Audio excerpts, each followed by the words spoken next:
Everybody, this is John Murphy at Murtech.com with your daily news update. Okay, sorry I'm a couple of minutes late. I had some technical difficulties there.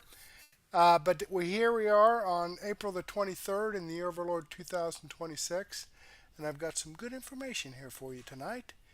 As we know, the Virginia mandate went through, or a referendum, or whatever the hell that was, where there's like 10 Democrat uh, districts and one Republican district.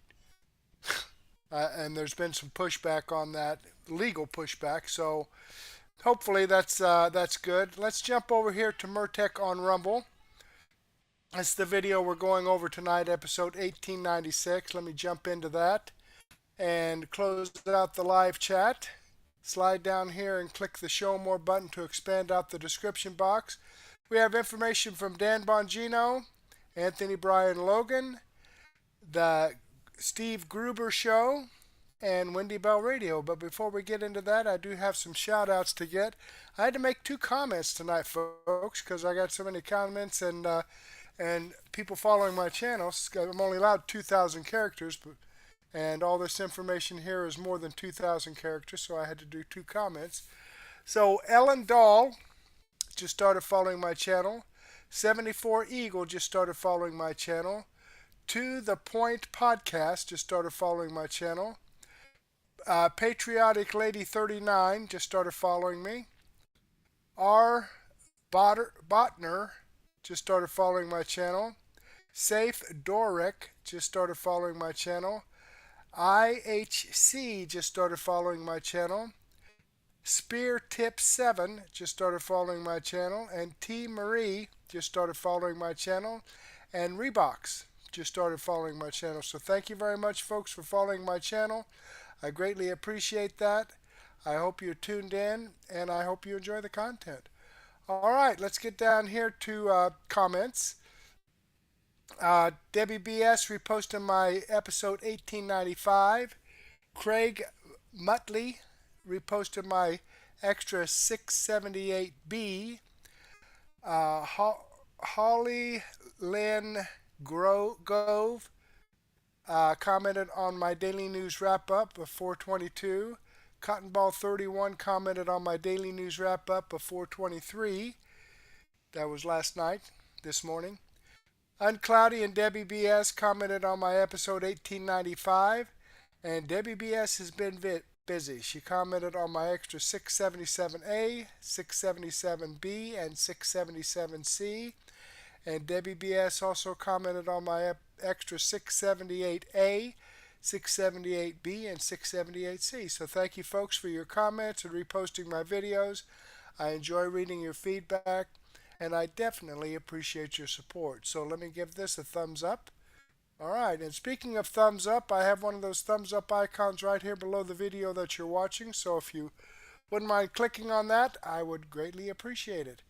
All right, Dan Bongino, the Dems hit the panic button, episode 2105. Let's see what that's all about. Oh, let me get this back here to the beginning. Sir, Mike, about Lodge show today.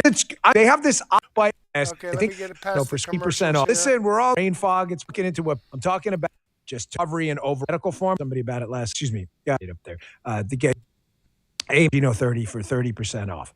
Okay, All right. Thank you, All Family Pharmacy. We really appreciate it. Ding, ding. First, folks, before I get started, a message to these FBI leakers who are out there trying to stop Director Kash Patel from his initiatives to clean up the government and institute broad accountability for a lot of the weaponization that happened before we got there. Let me make this quick. You guys and ladies doing this are filth. You're garbage. You're an embarrassment. You disgust me. I was proud to have worked there. I worked with some amazing people. To the guys and the ladies out there with dirt under the fingernails, out there, pulling bank robbers, drug runners, terrorists off the street, CCP spies, The VCAC squads working against violent crimes against children, thank you for everything you do. I mean it. It was an honor to work with you. To the scumbags out there leaking to the media, bullshit stories and lies you know are bullshit to try and get cash out because you don't want to go back to doing your job. I'm really sorry about the language here, but you can go fuck yourself. I despise you. You are, if I see these little slugs outside of my house sometimes, or you are a lower form of life than the single-celled organisms that can pollute people's body. You disgust me. You absolutely disgust me. I was talking to a friend of mine last night about this. This topic came up. The endless, it's not that even the stories have any air of authenticity to them at all. You guys just want him out because you don't want to do your freaking jobs. You don't. You want to sit on your fat asses, collect a government paycheck, collect a pension, and do nothing and hope a liberal Democrat president comes in so you can get back to targeting people. You're gross. You're gross. I'm glad we got rid of a ton of you. I know some of you like ticks or hiding because you don't have the balls to stand up and go on the record. Anonymous sources say, grow a pair of nuts and put your name in the story. You won't because you don't have any balls. Your kids and your parents are embarrassed by you. Your last name will go down in infamy. You are a horrible, a genuinely horrible piece of human waste. That thing that comes out of your rectum, that's you. That's you. You disgust me. I'm embarrassed you had the same badge I did because you didn't earn it. You didn't earn it.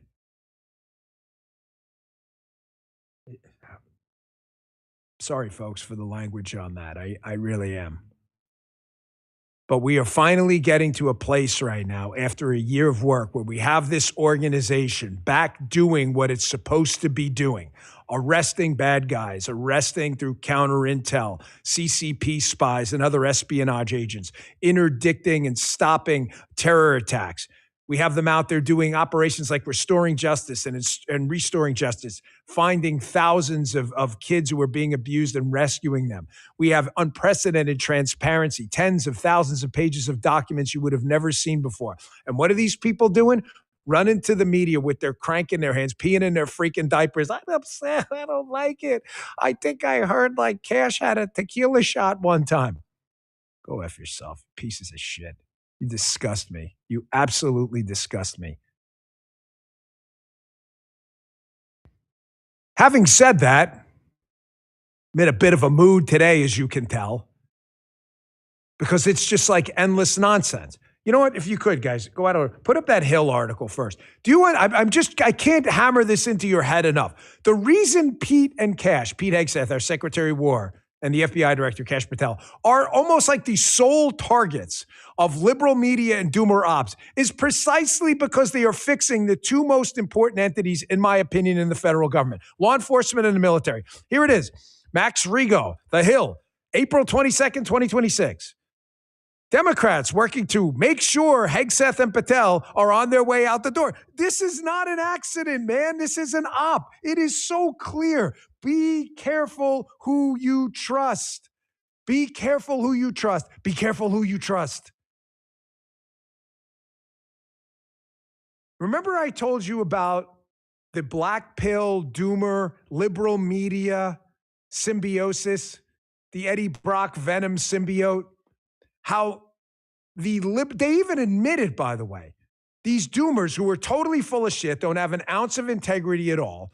They pretend to be part of the MAGA movement, and they openly admit that they are aligning with our enemies in the liberal media because they want Donald Trump out while pretending to be one of us. And I told you, you'll see it because the liberal media will do this ox's gourd thing where they'll change their story on a dime about anyone as long as they think the story will destroy Donald Trump or people like Patel and Hegseth. Here is a textbook example of Dan Bongino's whose ox is gourd effect. As long as it's Trump or people making change go down, they will align with Idi Amin or Adolf Hitler if they have to. They'll be like, trouble man in Germany had a comment. That is what they'll do. They don't care at all. Put that up, guys. Here's an article in The Root, a left-leaning outlet by Phoenix Halley. Is that even a real name? April 21st, 2026. So what is it, 20? Just recently. This is a list of Trump allies, they said, who are turning against him. I was stunned to find my name on there. Did you guys know that? We turned against Trump? Justin's stunned. He's like, really? When did that happen? I don't know. Of course, they mentioned here's the quote, in case you want to know. By the way, this is obviously total bullshit, but here's the Ox's gourd effect. They will use me as a cudgel to go after Trump as long as, whether the story's accurate or not. It says among the most vocal against Trump's handling of the Epstein files is Deputy Director Dan Bongino, who stormed out of a meeting with AG Bondi, The Guardian reported. MAGA leaders once promised to unleash the shield filed if Trump was elected to office, but now that he's been there for 6 months, many say the administration is trying to hide something. Keep in mind, this article just popped. They don't even have any, the dates wrong. You see how this, I told you with the Epstein, anything about it, they don't care about this case at all. They don't give a shit. I did, and so did everyone. We just had to figure out the best way to get it out there. They don't give a shit about this. This is just a cudgel to them. And then they use doomer suckers to bring it in to try to attack them. So I apparently turned against Donald Trump. Mystery to me. I just had a long conversation with him at the UFC. Let me just get this on the record. That is some bullshit. I never turned against President Trump at all. I wouldn't even give this thing any air, except if this doesn't highlight for you the Ox's gourd effect, they think they can use me now against him, so they write it this way. Here's CNN telling the exact opposite story. The exact opposite story, the same day. Look at the date. Even Jasmine's looking at the date on the screen. She's like, this can't be true. April 21st, 2026. Jasmine, same day, right? Yep. Trump remorse is far from ubiquitous in MAGA media. Dan Bongino, who went from Facebook famous podcaster, he actually wrote that, to a top position at the FBI, left the Bureau to return to his podcast and remains committed to the president. How can that be? How can that be? Jasmine's left. The Root just told us I turned against the president. This is Zachary Wolf at CNN. They're actually telling the truth. Of course I remain committed to the president. Why would I? Well, no, I never heard of the Root. No, I didn't even know it was a thing. But however it is, you see my point? These liberal media people, flip back. It's the exact opposite. They don't care. These people don't care about Epstein, Iran, FTOs, drug running, fentanyl, homicide rate. They don't care about any of this shit. Yeah, right. I mean, he called it Trump was our first guest on the show, the president. Folks, please don't fall for these ops. They're kicking you in the nuts every single day. You should be asking yourself right now, after the Southern Poverty Law Center stunning indictment that just came out the other day, you should be asking yourself right now, how many of these so-called Trump air quotes, and notice the air quotes here, scandals, how many of these were in fact ops? Matter of fact, the question you should be asking yourself is, were any of them real? Were any of them real? Honestly, I'm not messing with you. I'm not trying to be silly or coy about it. Were any of these things real? The Russia hoax, the impeachment hoax. Were any of these things real? Charlottesville, the Fine People hoax. The answer is, I've yet to find one. Folks, these ops are everywhere. Everywhere. Please, please, in the name of all that's holy, please be careful who you trust. You are being lied to by so many people. Thankfully, the Bongino army out there gets it. But I'm going to go through this and I'm going to walk you through how the op, once you recognize the op, it's really hard to unsee it and unrecognize it, okay? I want you to remember this clip I'm going to play now. This clip, you need to bookmark, flags in the chat. Save this, go to X, find it, bookmark it on Rumble, send yourself the link. This is a clip from years ago, but it's Nancy Pelosi describing a process called the wrap-up smear. The wrap-up smear is very simple. It's not complicated. It's how an op starts. You tell liberal media suckers, and now the doomers that work with them, Tell them a story. She flags in the chat, tearing it up in the chat every time. Go tell a story, not the story. Trump colluded with the Russians. Trump said the Ku Klux Klan was very fine people. Trump did a quid pro quo. We should impeach him with the Ukrainians. It was an illicit phone call. Just make the story up. Tell people a story, not the story, because those are not the same things. Feed it to dopey liberal media people like you see the Root. Turned against Trump. Really? Mystery to us. And then watch the media run with it and just wrap it up. This isn't me talking. This is Nancy Pelosi describing exactly how the op works. Check this out. Call it the wrap-up smear. If you want to talk politics, call it the wrap-up smear. You smear somebody with falsehoods and all the rest, and then you merchandise it. And then you write it, and they'll say, see, it's reported in the press that this, and this. So they have that validation that the press reported the smear, and then it's called the wrap-up smear. Now I'm going to merchandise the press's report on the smear that we made. And it's a tactic, and it's self-evident. There you go. That's Nancy Pelosi, who we obviously strongly dislike her ideology.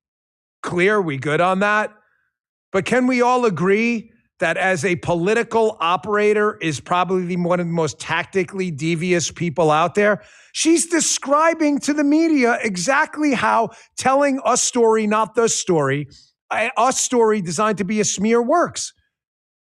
She's describing it.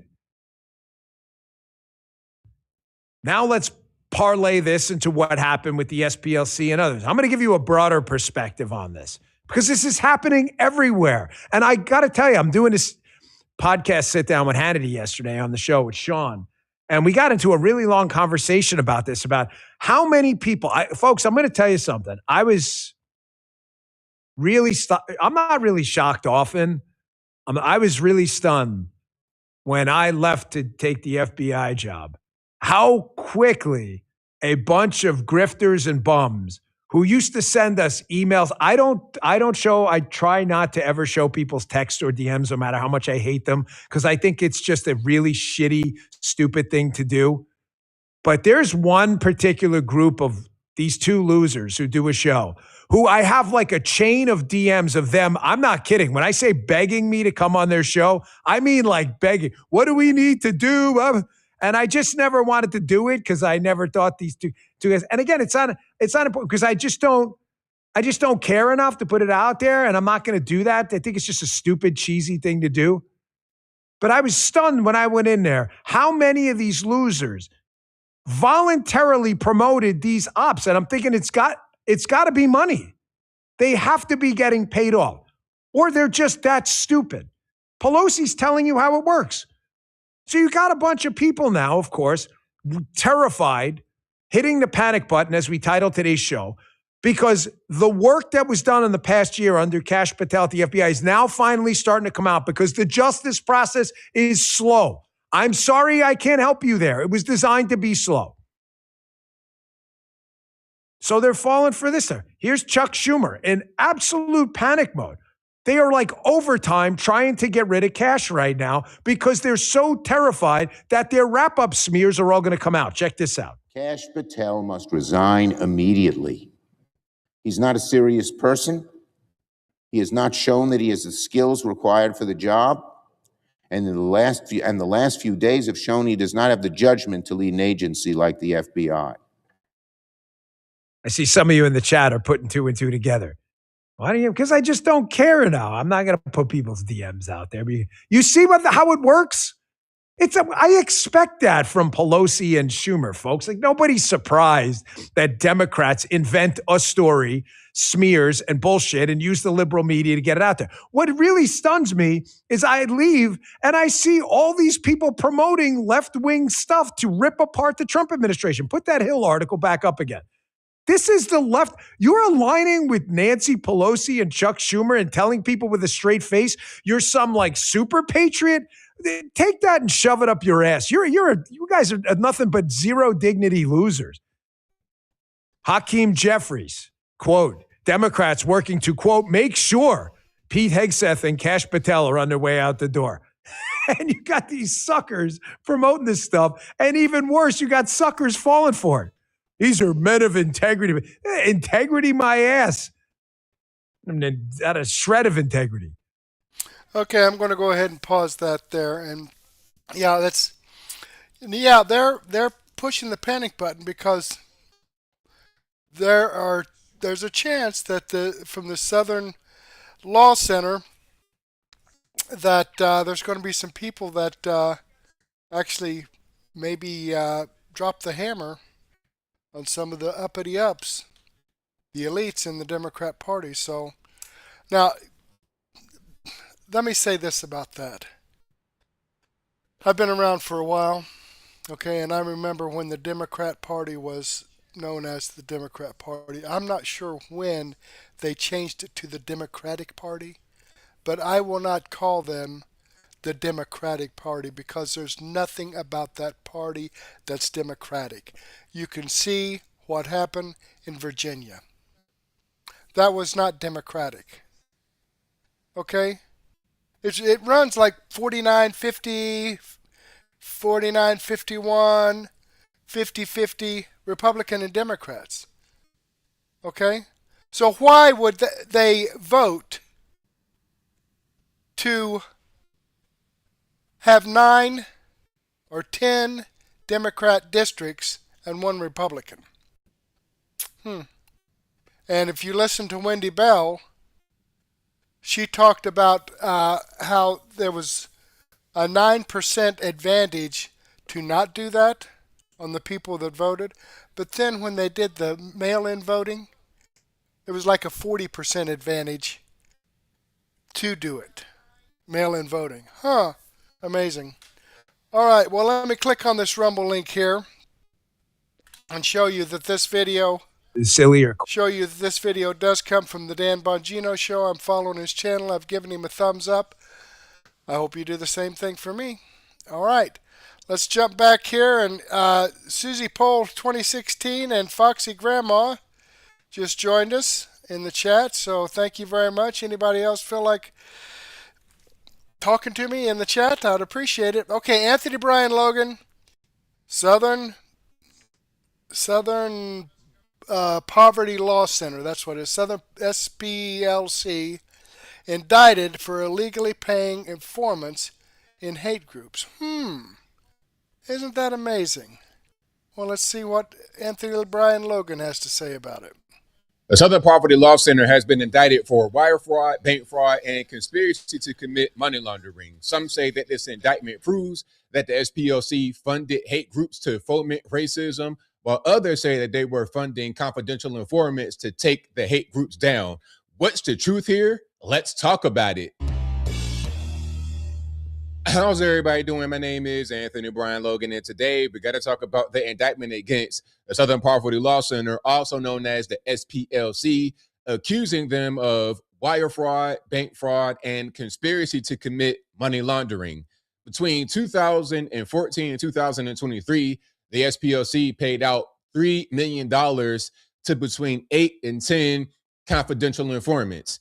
Now, the SPLC says that this was money well spent because these informants were sent to certain so-called white supremacist organizations, far-right organizations, with the purpose of gathering intel, monitoring their activities, and/or dismantling them completely. Now, our acting Attorney General, Todd Blanche, says that is their purported goal, but that's not what's happening. The money is fraudulently being collected from donors to pay leaders of these hate groups to foment more racism and hatred. And I guess the insinuation is that the more racism you fund, the more hatred you fund, the more money they raise. Now, before I go any further, let's get straight to some videos. We got the numbers, we got the allegations, everything will be in the box if you want to see it and hear it without my commentary. If you're on IG, Facebook, etc., visit a link in the bio, go to the corresponding article on the website. But without further ado, let's go ahead and roll it. The SPLC was not dismantling these groups. It was instead manufacturing the extremism it purports to oppose by paying sources to stoke racial hatred. For its part, the SPLC says they use confidential informants to gather intelligence because of the threats they have received over the years. The organization's interim CEO says they shared what they learned with local and federal law enforcement like the FBI. The SPLC says taking on violent hate and extremist groups is among the most dangerous work there is, and we believe it is also among the most important work we do. The actions by the DOJ will not shake our resolve to fight for justice and ensure the promise of the civil rights movement becomes a reality for all. Now, let's be clear. It's not illegal to use paid informants to infiltrate organizations. It's not illegal. You don't have to be the federal government because we all know they do that. That's not even a conspiracy. That is a fact. The federal government uses paid informants to infiltrate all types of groups, whether it be a known criminal organization or just one that needs to be watched a little bit. Okay, they all do that. That is just a thing. Non-governmental organizations, the federal government, everybody does that. It's not anything unique. The issue here is the allegation of money laundering, okay? Now, we got a lot more to the story. Let's keep on going. This is going to be from Todd Blanche, okay? Of course, you got Cash Patel. You're going through a tough time right now, and it's fine. But this is Todd Blanche, who is our acting attorney general ever since Pam Bondi got the boot. Check it out. I just want to make sure I understand. You're alleging that the Southern Poverty Law Center was paying the leaders of KKK and other groups to continue their operations? Is that? I'm not alleging it. The grand jury returned an indictment that says that. And so what the investigation found, according to the indictment that was returned today, is that they were paying. So Southern Poverty Law Center is raising money, asking folks to give them money to dismantle racism. And over a very long period of time, they were using some of the money they raised from donors to pay to, they called them field, basically to informants, for information, for access, to just pay them for certain, to do certain things. And so, yes, that's exactly what the indictment charges. That's going to be kind of hard because that's not illegal to do that. It's not illegal to have paid informants. This is what I wanted to show. So the DOJ announced its indictment against SPLC. The indictment alleges between 2014 and 2023, the SPLC secretly funneled $3 million and donated funds to white supremacist groups. Now, they just have 6 right here, but again, well, they have 6 groups. It could be more people within the groups, not just one per group. But what I read was there's about 7 to 8. Let's just say it's 10 people. Okay, and you can see all the numbers right here: National Alliance Affiliate, Aryan Nations, Unite the Right, Klan, etc. Now let's go back. $3 million over the course of, let's just say, 10 years. I know it's 9 years, and I to add, but let's just say it's 10 years for math's sake. So $3 million divided by 10 is $300,000 in a year. If you have 10 people that need to get paid in a year, that's what, 30 grand a year. Now adjust that for the difference in the 1 year, and maybe there's 1 or 2 informants that's not there. They're not getting paid any more than like $35,000 in a year to be an informant. How is that enough to completely overturn the whole organization? I don't think it. I think that they are there to be an informant. The only issue is, how were they getting paid? They said that there was something wrong with, they set up shell companies and things like this. The way they paid them may not be proper, but it is not illegal to have paid informants.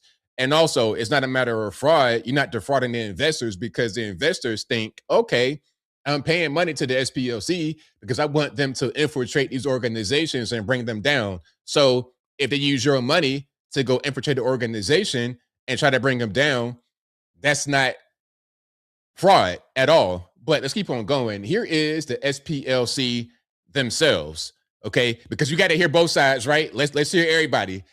And again, everything will be in the box if you want to see it and hear it without my commentary. Check it out. For 55 years, the Southern Poverty Law Center has stood as a beacon of hope, fighting white supremacy and various forms of injustice to create a multiracial democracy where we can all live and thrive. We are therefore unsurprised to be the latest organization targeted by this administration. They have made no secret of who they want to protect and who they want to destroy. For example, In October, FBI Director Kash Patel announced the Bureau would sever its ties with the SPLC. And in December, House Republicans held a hearing to accuse us of being partisan and profitable. Let's pause for a second. So Kash Patel says that the FBI severed the ties with the SPLC. What does that mean? Well, obviously, the SPLC were working with the federal government when they were doing the whole informant thing. If you want to be an informant and get paid, you have options from whom you want to get paid. Straight from the federales themselves or with a non-governmental organization such as the SPLC and many others. So how are you trying to get them indicted for a thing that you knew full well was happening and that you benefited from? Do you think the SPLC did not share information with the feds? Do you think the feds did not know about the SPLC's involvement with informants being paid? Come on. I think the indictment is weak, but let me let him finish.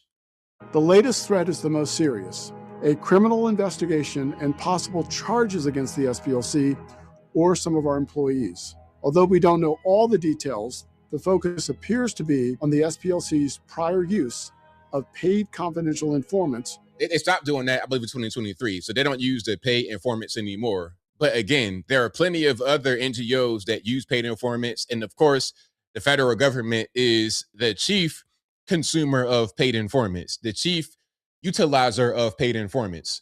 To gather credible intelligence on extremely violent groups. This use of informants was necessary because we are no stranger to threats of violence.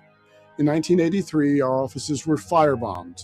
And in the years since, there have been countless credible threats against our staff. For decades, we engaged in unprecedented litigation to dismantle the Klan and other hate groups. In light of that work, we sought to protect the safety of our staff and the public. We frequently shared what we learned from informants with local and federal law enforcement, including the FBI. We did not, however, share our use of informants broadly with anyone to protect the identity and safety of the informants and their families. And while we no longer work with paid informants, we continue to take their safety seriously. These individuals risked their lives to infiltrate and inform on the activities of our nation's most radical and violent extremist groups. When they go to court and fight this, they're going to say, well, we had these shell companies set up and we were trying to hide the way the money was exchanging hands because we wanted to protect the identity of the informants. That'll be their argument. He's saying it right here. And they're going to win with their argument. The most they're going to do is pay a fine, which is nothing. They have an endowment of about $800 million, and they brought in $106 million in donations with no government money in 2024. When we began working with informants, we were living in the shadow of the height of the civil rights movement, which had seen bombings at churches, state-sponsored violence against demonstrators, and the murders of activists that went unanswered by the justice system. There is no question that what we learned from informants saved lives. Today, the federal government has been weaponized to dismantle the rights of our nation's most vulnerable people, and any organization like ours that tries to stand in the breach. We stood in the vanguard then, and we stand in the vanguard today. We will not be intimidated into silence or contrition, and we will not abandon our mission or the communities we serve. This moment in history finds Americans in a critical struggle between those who continue to pull and bend the arc of history toward justice and those who resist progress. We will vigorously defend ourselves, our staff, and our work. We will continue to fight hate, and we will continue to seek a safer and more just world. We trust that the many people and organizations who share our commitment to defending civil society will stand with us as together we fight injustice. Okay, I'm going to go ahead and pause that right there. Now, I heard information that they were actually funding people, you know, kind of like the Governor Whitmer kidnapping, where the FBI was involved, but then they were coaxing these people, pushing these people to actually plan this. and then they arrested him. It wasn't, a bunch of guys didn't get together to kidnap Governor Whitmer of, I think it's, what was it, Michigan, I believe, or Wisconsin, one of those states.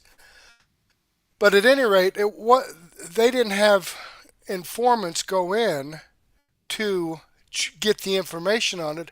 They went in and actually generated the interest of that. And that is kind of the same situation I've heard that was here. That they had informants that went in to gin up some issues and problems with the KKK and other organizations like that. So we'll just have to wait and see for the information to come out. I mean, they're not going to release the information that they have because it would taint a jury. Okay, that's all going to be in the court proceedings, all this information that they have, all the evidence that they have. Let me click on this Rumble link and show you that this video does come from Anthony Brian Logan. This is the video I shared with you. I've given him a thumbs up. I hope you do the same thing with me. All right, let's jump back here and see what Steve Gruber has to say regarding climate narrative challenged with Gregory Wrightstone. Okay? Wrightstone, sorry.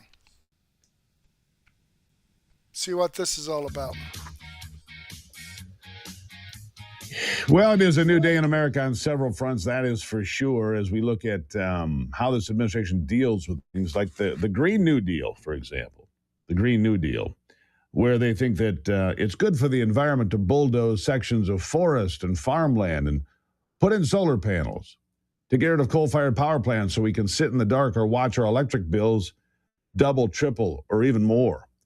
Scott Bessent calling it out for what it is and calling out the climate change economic toll. Gregory Wrightstone, geologist, the executive director of the CO2 Coalition, Arlington, Virginia, joining me. He's also a best-selling author of A Very Convenient Warming, How Modest Warming and More CO2 Benefit All of Us. Nice to see you again, Gregory. Oh, it's good to be back on with you. And yes, Scott Bessent called it out right. We can talk about that in a moment. So where are we in all of this? I mean, it's pretty clear that people have had enough of this. They've had, there are places, Ivy and I were talking about this yesterday on the program, where you drive down interstates in southern Michigan, and there's just fields of these solar panels. They're the biggest eyesore I've ever seen. There used to be farm fields and forests, and you've got acres and acres of these solar panels where they've bulldozed the land, put in the panels, put limestone down, and run a fence around it. And this is supposed to be good for the environment. It is so obscene to me. Your thoughts? It is, and Michigan is not a prime location for solar because you're in the northern latitudes. You're not getting that direct sunlight. Arizona, Florida, some of these other areas with more direct sunlight, they make more sense. Well, solar doesn't make sense anyhow. But if you're going to put solar panels, put them up where you get more direct sunlight closer to the equator. At least you'll generate a little bit more electricity when the sun is actually shining, which happens about 38% of the time for solar panels. So it's ridiculous. And if you would drive through Montana and Wyoming, you have these just thousands of acres of wind turbines, one right after the other. I've seen it. It's gross. It is gross. And I'm originally from Pennsylvania, and the Pennsylvania has a lot of their lands controlled by the government, preserving it for hunting, fishing, wildlife, and it's about 1.2 million acres. And that the leaders of that voted unanimously here 2 years ago to forever ban wind turbines or solar on any of their lands, 1.2 million acres. Because if you'd listen to these commissioners, they were just vitriolic hatred of the wind turbines. And we see it all over. The people are rising up across the United States. Well, here's the thing. Something else. We were just talking about this again yesterday, Gregory. So your timing is exquisite. The point being, these turbines, they cost millions of dollars. Plus, you have to buy the land to put them on. Plus, you have to maintain them. And by the way, they're built using petroleum products, by and large. They're built with that stuff. They're imported here.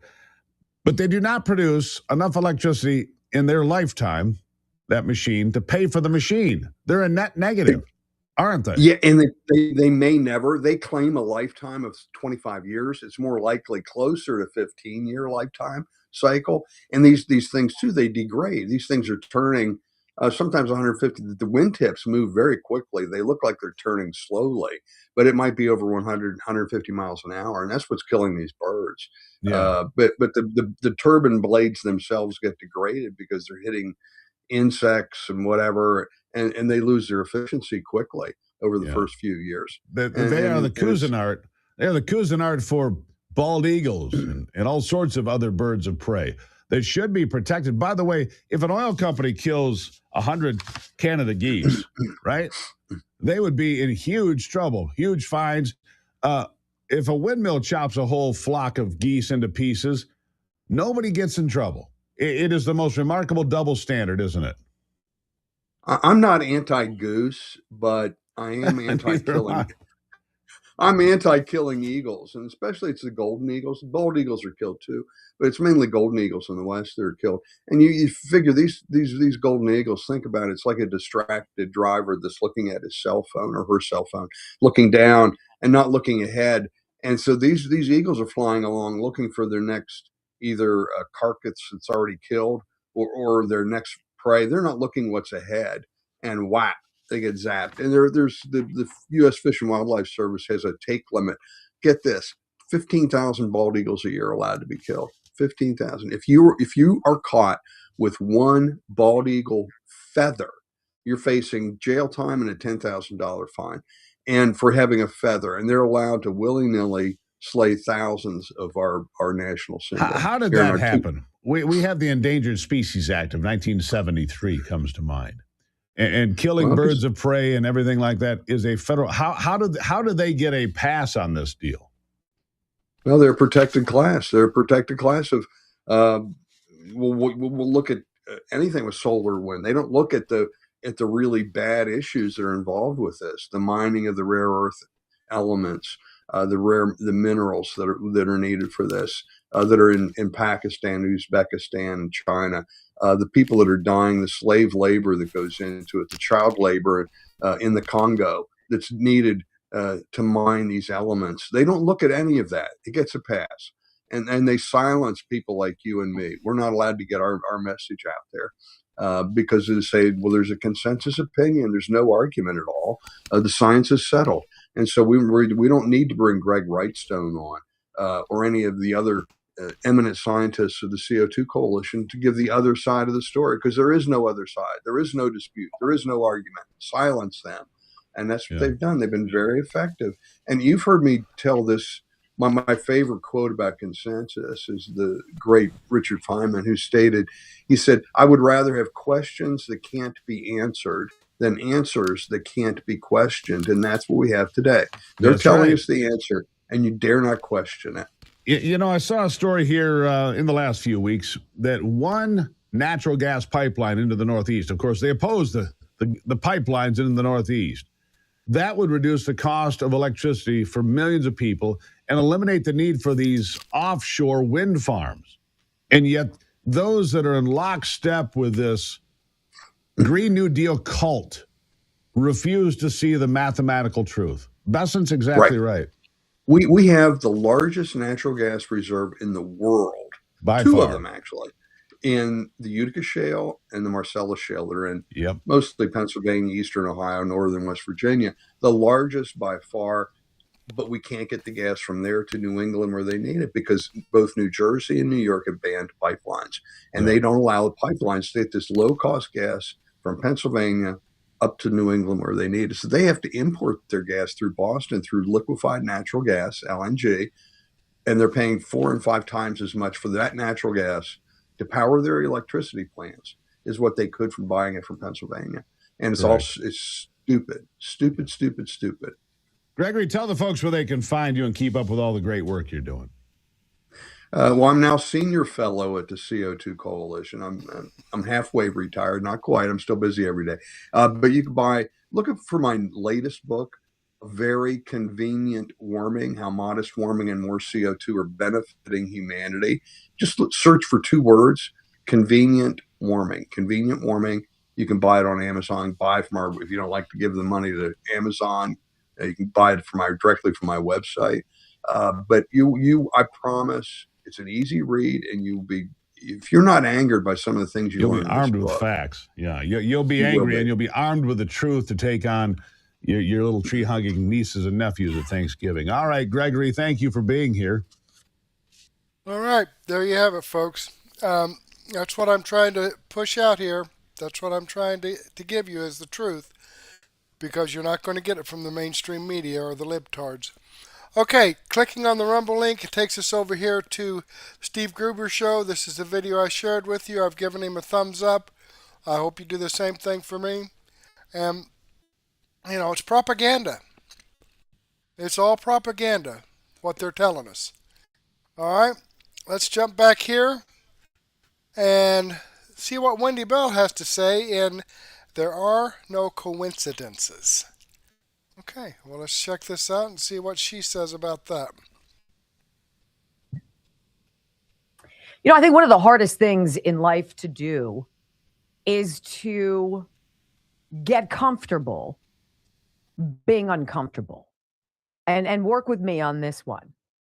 We do a lot in our lives in order to prevent ourselves from feeling discomfort, whether it's embarrassment, humiliation, heartbreak, whatever it is, whether we've been deceived, right? I think a lot of us would love to just kind of bubble wrap ourselves and just never be in an environment that's uncomfortable. Well, uncomfortable situations are what make you grow, and it is where you then establish comfort. And that's what we're going to do today. There's going to be some uncomfortable conversations. And if you are bright, and I know you are, you've long ago realized when the media all pile onto something and all start saying the same thing, they're giving you a line of BS, fake news narrative, propaganda crap, and you and I know we cannot trust it. Now, when the media avoid a story, or when they treat it almost flippantly, like, I can't believe we have to talk about this, it's so stupid, you can guarantee that in fact is real news, and it's much bigger than you think. That is the story today. I want to tell you about two things. Number one, this president of ours has been more devoted to the idea of freedom than anybody I've ever been around, anybody I've read, anybody I have followed. This man, Donald Trump, about freedom. He believes in you. He believes in your ability to make decisions that are best for you. He believes the government should stay out of your business, that the government is basically elected, hired to do a job that we, the people, dictate.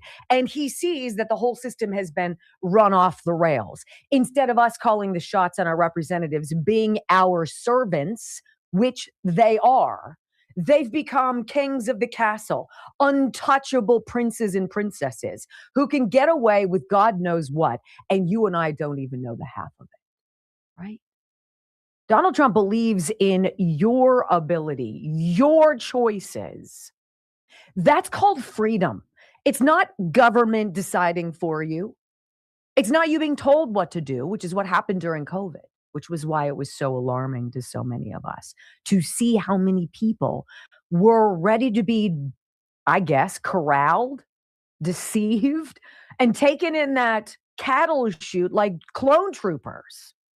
President Trump this week said, you know what, we're going to let these warriors who come back from battle, who come back with scars and post-traumatic stress disorder, we're going to make it easier for them to try psychedelic drugs and various treatments that they had to go to Mexico to get because they were deemed illegal here in the United States. But President Trump listened to the researchers and listened to the veterans who'd had great success. And he's like, you should be free without government barriers to try things that might help you. And so he said, you know what? Let's do it. There's a Stanford study that says people, soldiers suffering from post-traumatic stress, i.e. the number of suicides we have every day, which is a national travesty we could stop that. These soldiers saw up to 90% reduction of their symptoms, which quite literally drive them insane in their own minds. President Trump said, you know what? Let's go. Try it. Today, what are they doing about marijuana? Well, a majority of Americans support legalizing marijuana. Everybody's already smoking it everywhere anyhow, right? Why don't we back up and get some of the guide rails around the drug, I guess, characteristics, or it's, what do they call it? They categorize it in various levels. Let's not make it a felony. Let's bump this down so that more people can make the decision for them, whether it's anxiety, whether it's recreational, whether they have seizures like Brock and his physicians are not allowed to say, marijuana has been shown to help with seizures. You should be able to have access to try for yourself. That's freedom. I'm not saying marijuana is like heroin. We're saying marijuana has obvious medicinal benefits. How about we get out of the way and we stop penalizing those who sell it medically, give them some tax breaks so it's easier for people to try, and I don't know, maybe have a society that's a little more relaxed. This is a 78-year-old president. He's not of the generation, I don't believe, where there's indiscriminate drug use, but that's not what he's saying.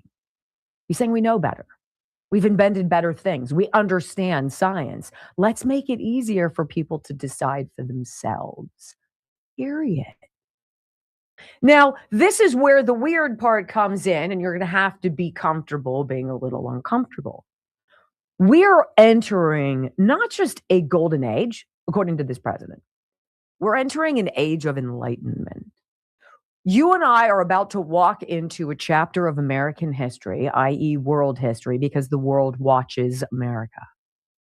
And there's going to be a series of bombshell revelations that come out. And the first few are going to be stunning, like this Operation Round River that the FBI was running during Joe Biden's presidency to essentially shut down anybody who talked about the Biden crime family syndicate. Anybody who made mention of Hunter being in Burisma as some gas guy with zero knowledge, anybody, shut them down, silence them, squeeze them, threaten them. That's exactly what I believe is going on with all these missing scientists, ladies and gentlemen, because the number has grown. Look, one is sad. That could be a tragedy, one death. 2, that's kind of coincidental. 3 is a pattern. 14 is a freaking national security alarm bell. And anybody out there who's not talking about it is in on it or is a member of the deep state. Pay close attention to your media. I remember when we started talking about this a couple weeks ago. It says nothing to do with UFOs and aliens. It's something totally different. We got to get to the bottom of what's going on with these men and women who are either vaporizing while walking on hiking trails with friends where there is not a whisper of them. Whereas just a minute ago, I looked back and saw them. Gone. Poof. How about these special frequency weapons, these direct energy weapons? We've got proof that perhaps one was neutralized by one of those, shot on their front deck, killed in their house, or the ever popular suicide from the researcher, of course, who wasn't suicidal. Something is going on, and that something is one little thread of this tapestry of corruption and deep state fraud that has been robbing us freaking blind. The part that got me, though, and I'm going to tell you this, as a mom, I look at Nick Shirley maybe a little differently than many of you. He's 24. I have a 24-year-old. I look at him the way I look at my son. And Nick Shirley went on Sean Ryan's podcast and said one of his mom's friends got a phone call out of the blue from somebody who said, you call Nick Shirley's mom and you tell her that he best not investigate fraud anymore, or else something bad is going to happen to his family. And I looked at that young man's eyes as though he had seen a ghost. It is desperation time, ladies and gentlemen, and we are over the mark. You got to get comfortable being uncomfortable, because I believe it's coming big time. We're going to talk about these stories today. We're going to talk about missing scientists, and now number is up to 14. That's nuts. But when we come back, it looks like that Virginia gerrymander debacle of suck is not such a done deal after all. President truthing about it and a court ruling, yeah, not so fast there. Abby, next on the Wendy Bell Radio Network. All right, well, let's get this up here then, and I want to hear a part of that information. No, wait. Maybe see what that's all about. I bring it up. Yeah. They're also. That's why I share her, folks, because I tell you what, she tells it like it is, and she tells the truth, okay? And that's what I'm trying to promote here, the truth. After that 2020 election, that's when I started putting these videos together and sharing information from other people that have the staff to do the research and get the information that you're not going to get on the mainstream media. Wendy Bell is one of those people. Dan Bongino is one of those people. My website, Murtech.com, has over 40 different channels full of people that tell you the truth.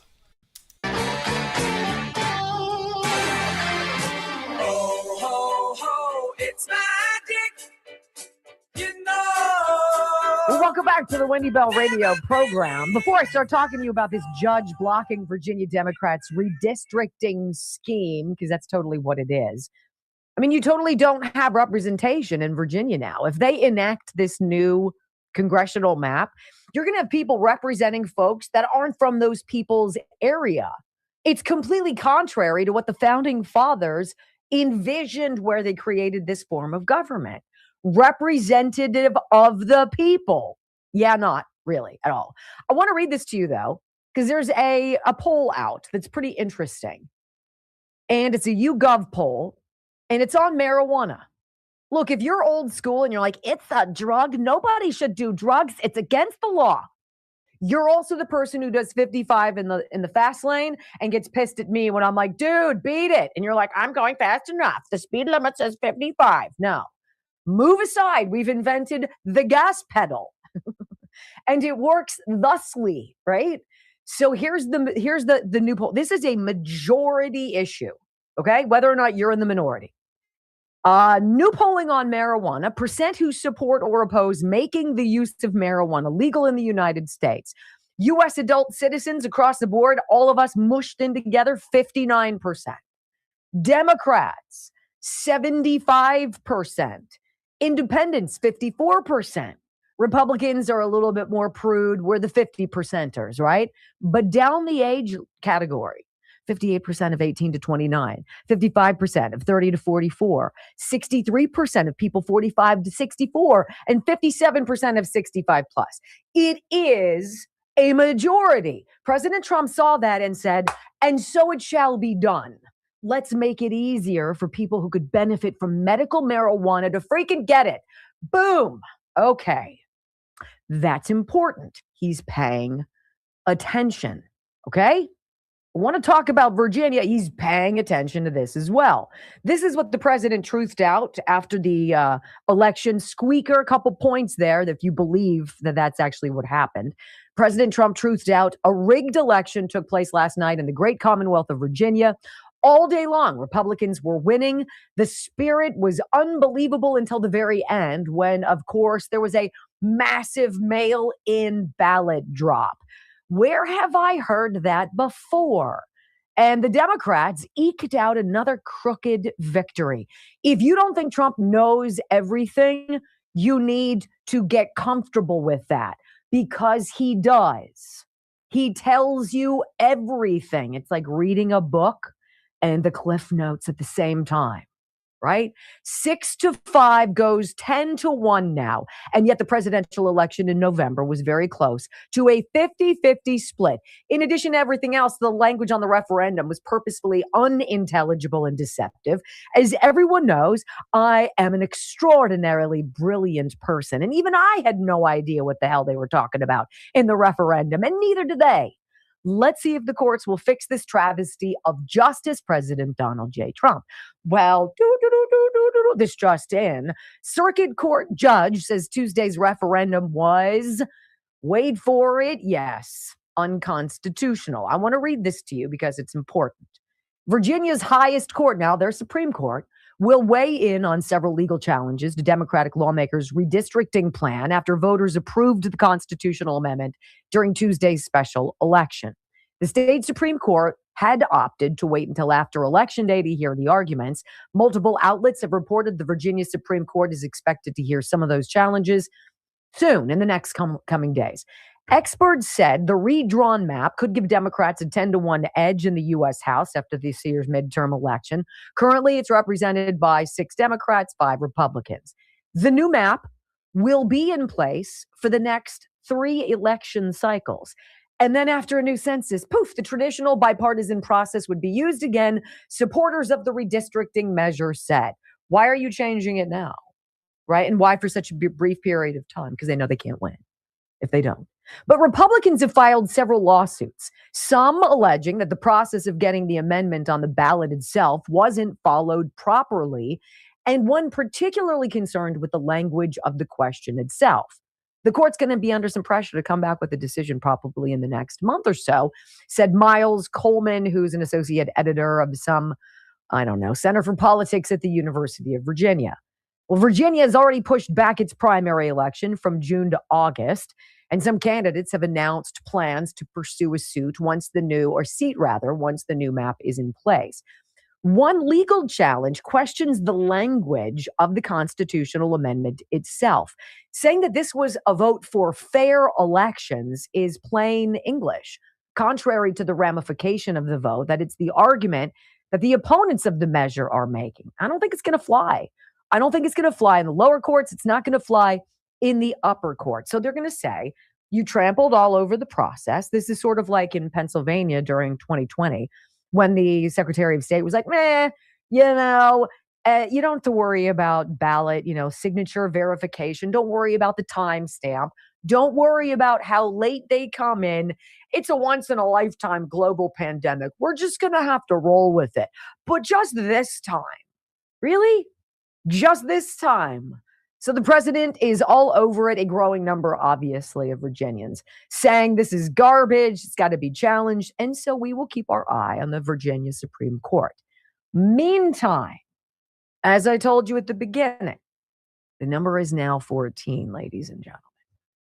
What's going on? 14 mysterious deaths or disappearances of scientists either connected to NASA or to anti-gravity and propulsion research. Nothing is a coincidence, ladies and gentlemen. Next on the Wendy Bell Radio Network. All righty, I'm going to go ahead and pause that there, but I will include this in my daily news wrap-up along with the video from Dan Bongino. Let me go ahead and click on the Rumble link right now and show you that this video does come from Wendy Bell Radio. It's a video I shared with you. I'm following her channel. I've given her a thumbs up. I hope you do the same thing for me. Okay, let's jump back here, close out the chat, and let me remind you folks that these videos that I've shared with you are videos that come directly from the producer's channel. I've got the link to the videos as well as the link to the producer's channel right here in the description box, so you can go check out more information. And these videos that I've shared with you are videos that I've posted here on Mertech.com, where I have over 40 no-nonsense, common sense, logic and truth videos, the kind of information, that you're not going to get from the mainstream media. Now, I'd like to share all of it with you, but unfortunately I don't have the time to do so. But I have put together my Mertech Daily News Wrap-Up. It says here I have 23 videos in my list. Right here's Wendy Bell, right here's Dan Bongino, I've got some information from American Center for Law and Justice, ACLJ, on the massive Virginia vote legal battle stopped, and X22 report. Anthony Bryan Logan. We just listened to that. So, although I think this is another video that he has talking about that. Also, We the People News. Benny Johnson. Borders Are Concerns, Ilhan Omar, Immigration Fraud Investigation. Stay tuned. Dr. Steve Turley, Liberals lose it as Judge strikes down Virginia redistricting. Also, Black Conservative Perspective with Waters Effect, News for Reasonable People, On the Fringe, Bongino Report. Great information here, folks. Please don't miss it. But go ahead and take a break. Grab a cup of coffee and a donut, or a sandwich and a soft drink, or a beer, or maybe a nice glass of wine and some cheese. And meet me back here in about 15 or 20 minutes. Give me time to get this all set up in Rumble Studio. So we'll go from there. But before I break, let me go ahead and share some information about Rumble Wallet. And then we'll sign off. They can cancel your accounts, freeze your cards, decide what you're allowed to buy, say, or support. Big banks and financial institutions have total control, and they use it.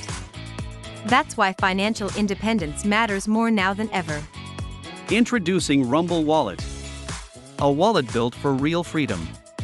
With Rumble Wallet, you control your money, not a bank, not a government, not a tech company.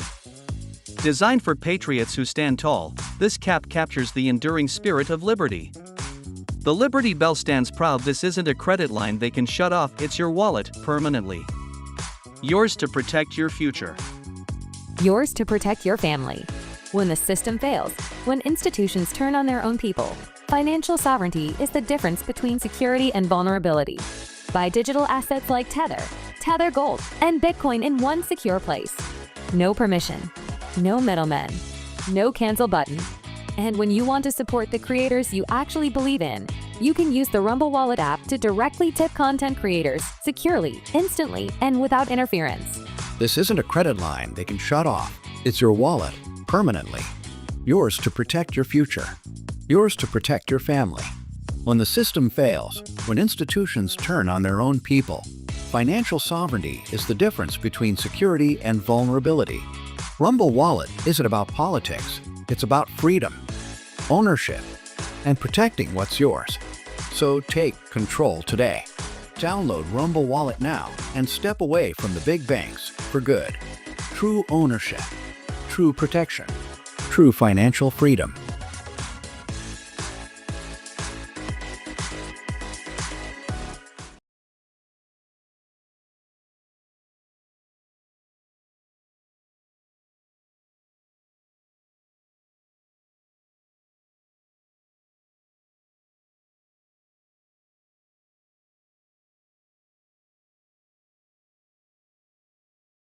All right, so we'll be back here in about 15 or 20 minutes. Thanks for being here with me. Hopefully I'll get to see you again later. Thanks again, and may God bless.